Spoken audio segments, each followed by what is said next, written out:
Hemos estado hablando acerca de lo que es el proceso de enseñanza y aprendizaje. Para entender un poquito mejor tanto la enseñanza o el aprendizaje, pues tenemos que basarnos en otros aspectos, como son los estilos de aprendizaje, los ritmos y los diferentes tipos de aprendizaje. Pero para poderle dar un mejor énfasis a esto, vamos a retomar el principio pedagógico número 1.1, que es centrar la atención en los estudiantes y en sus procesos de aprendizaje. Esto se refiere a los principios que el docente debe desarrollar. Entonces, principio, pues el centro y el referente fundamental del aprendizaje siempre es el estudiante, porque éste genera su disposición y capacidad de continuar aprendiendo, y además es el que va a desarrollar habilidades superiores de pensamiento para solucionar problemas, pensar críticamente, comprender y explicar situaciones desde diversas áreas del saber.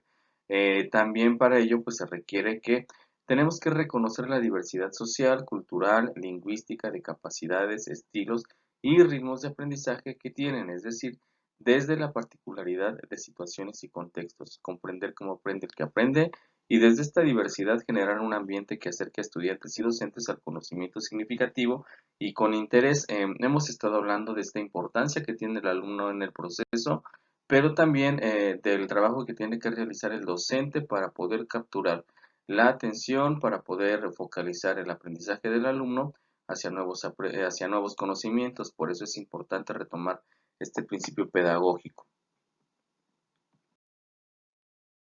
Para que el alumno tenga un mejor aprendizaje, el docente es necesario que reconozca cuál es el estilo de aprendizaje del niño. Esto le permitirá poder estructurar estrategias, estructurar planes, modificar su enseñanza de acuerdo a cómo el alumno aprende.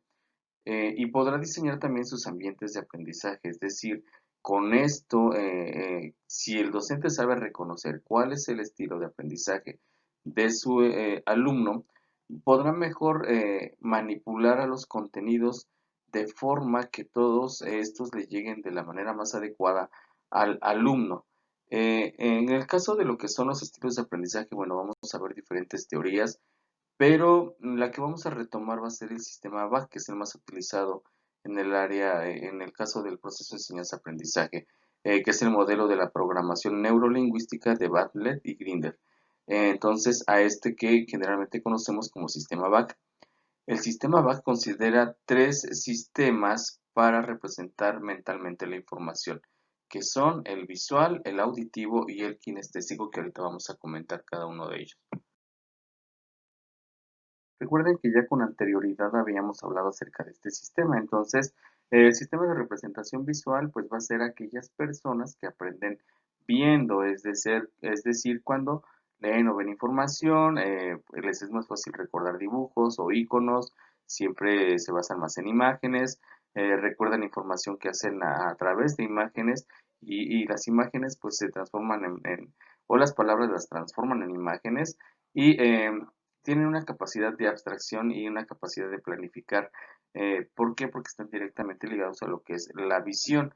Por otra parte, el sistema de representación auditivo son todas aquellas personas o alumnos que aprenden escuchando, es decir, que aprenden a través de una explicación oral, que aprenden cuando alguien les está hablando, siempre requieren de grabaciones o algo así para poder aprender. Este sistema auditivo Em, no permite relacionar conceptos o elaborar conceptos abstractos con la misma facilidad que el sistema visual. Sin embargo, todos los alumnos que tienen este tipo de sistema de representación, que es el auditivo, pues van a poder aprender escuchando. En el sistema de representación kinestésico, pues aquí es todas aquellas personas, todos aquellos alumnitos que tenemos que aprenden haciendo. Es decir, que es mejor para ellos realizar actividades, proyectos, experimentos, donde van a poder aprender a partir de ello. Es decir, van a asociar la información a sensaciones y movimientos corporales. Por otra parte, también es importante rescatar lo que son los ritmos de aprendizaje. Estos ritmos de aprendizaje van a depender también de acuerdo a muchos factores como son la edad, la madurez psicológica, la condición neurológica, la motivación, preparación previa, el dominio cognitivo de estrategias, también ya hemos hablado acerca de las inteligencias múltiples y de procesos de lo que son, cómo funciona y se estructura el cerebro para poder hacer el proceso de aprendizaje. Aquí vamos a encontrar alumnos de aprendizaje lento, que son aquellos alumnos que, pues bueno, tienen dificultades para ir al ritmo de lo que llamamos los niños neurotípicos o normales. Y por un lado, también tenemos también a los niños con un alto ritmo de aprendizaje, es decir, que adquieren con mayor facilidad todos los contenidos y que están por encima de lo que llamamos los niños neurotípicos o niños normales.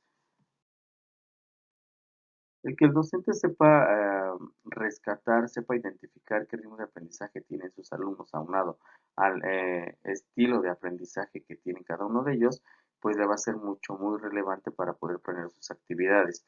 Vamos a encontrar tres ritmos de aprendizaje. Aprendizaje rápido, aprendizaje moderado y aprendizaje lento. El aprendizaje rápido es cuando el ritmo de aprendizaje del niño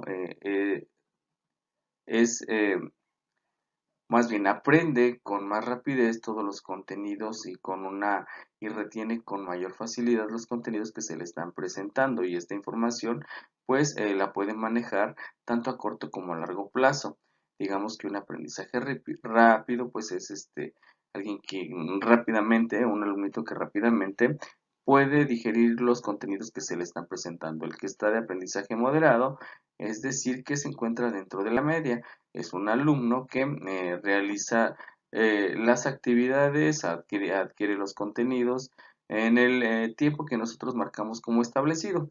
Mientras que el ritmo de aprendizaje lento, pues son todos aquellos niños, todos aquellos alumnos o personas que eh, su ritmo de aprendizaje es muy lento a comparación de lo que llamamos los niños normales, van muy por debajo, les cuesta entender, les cuesta aprenderse un contenido, hay que explicarles varias veces porque no lo pueden adquirir de la manera que nosotros quisiéramos. Esto tiene que ver con algunos factores como podría ser la edad, podría ser algún trastorno, algún síndrome. Entonces, todo esto tiene que influir para que de pronto el niño no pueda presentar un ritmo de aprendizaje moderado o rápido. Entonces, también esto es muy importante para el docente, reconocer su ritmo de aprendizaje de cada uno de los alumnos para en base a ello poder planear actividades que harán que los contenidos lleguen a todos de acuerdo a estos ritmos y además a sus estilos de aprendizaje.